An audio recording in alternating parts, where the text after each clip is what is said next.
A few moments later.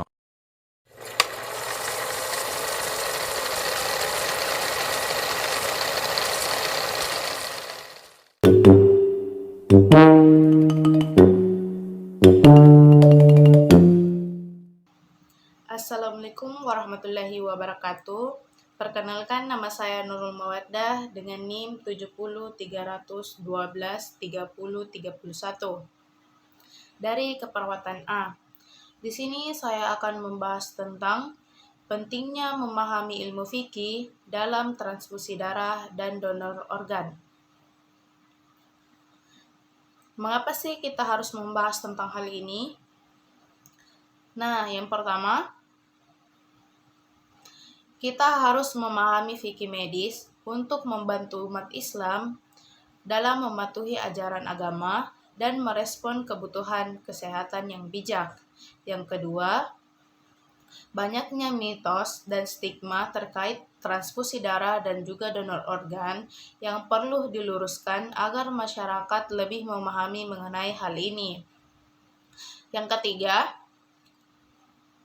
Islam sangat menjunjung tinggi hak untuk hidup sehat dan juga hak menerima perawatan medis yang tepat.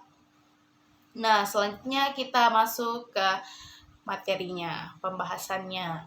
Nah, kemajuan dunia medis telah banyak membantu umat manusia, termasuk dalam hal transfusi darah dan donor organ. Tindakan medis ini seringkali menjadi solusi untuk menyelamatkan nyawa pasien dalam kondisi kritis seperti kecelakaan, penyakit berat, dan juga kegagalan fungsi organ yang penting. Namun, masih banyak umat Islam yang merasa ragu karena apakah transfusi ini diperbolehkan, apa hukumnya, dan juga apa syarat yang harus mereka pahami atau yang sesuai dengan syariat Islam. Karena kurangnya pemahaman mengenai fikih medis sering menyebabkan keraguan bagi masyarakat serta penolakan yang dapat membahayakan nyawa pasien. Jadi penting bagi kita untuk memahami hukum fikih dalam konteks medis agar keputusan yang kita berikan atau yang kita ambil sesuai dengan ajaran Islam dan kebutuhan medis. Selanjutnya kita masuk ke perspektif fikih Islam. Yang pertama ada transfusi darah. Mayoritas ulama sepakat bahwa transfusi darah ini diperbolehkan dalam keadaan darurat untuk menyelamatkan nyawa seseorang. Dengan prinsip fikih yaitu darurat menghalalkan yang dilarang. Nah, adapun syarat-syarat untuk transfusi darah itu yang pertama, tidak ada alternatif lain untuk menyelamatkan nyawa pasien. Yang kedua itu, darah yang digunakan itu harus bersih dan tidak terkontaminasi hal lain. Yang ketiga adalah hal ini harus dilakukan oleh perawat profesional. Nah, selanjutnya donor organ. Nah, donor organ ini terbagi menjadi dua. Yang pertama itu donor organ dari orang yang masih hidup.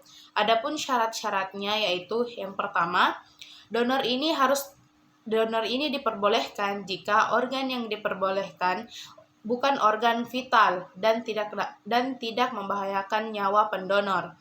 Nah, yang kedua, pendonor harus memberikan izin tanpa paksaan dari lingkungan sekitar. Nah, selanjutnya ada donor organ dari orang yang telah meninggal dunia. Nah, adapun syarat-syaratnya itu yang pertama, kita harus menerima izin dari pendonor sebelum beliau meninggal ataupun persetujuan dari keluarga yang sah. Nah, yang kedua ada organ yang didonorkan harus digunakan untuk menyelamatkan nyawa serta harus meningkatkan kualitas hidup bagi penerima organ tersebut. Nah, yang ketiga adalah tidak boleh ada unsur jual beli organ. Nah, di sini ada prinsip-prinsip dari donor organ. Yang pertama, ikhlas, kemanusiaan, dan terakhir ada pelindungan nyawa. Jadi, Jadi, setelah membahas hal tersebut, kita harus memahami serta meningkatkan pemahaman tentang fikih medis, terutama dalam transfusi darah dan juga donor organ. Hal ini sangat penting untuk memahami, hal ini sangat penting untuk masyarakat dan untuk kita sebagai tenaga medis untuk mengurangi stigma-stigma dan juga mitos-mitos yang ada untuk dunia kesehatan. Nah, di sini saya punya slogan, yaitu ilmu yang tepat, tindakan yang tepat, nyawa terselamatkan. Dadah, terima kasih.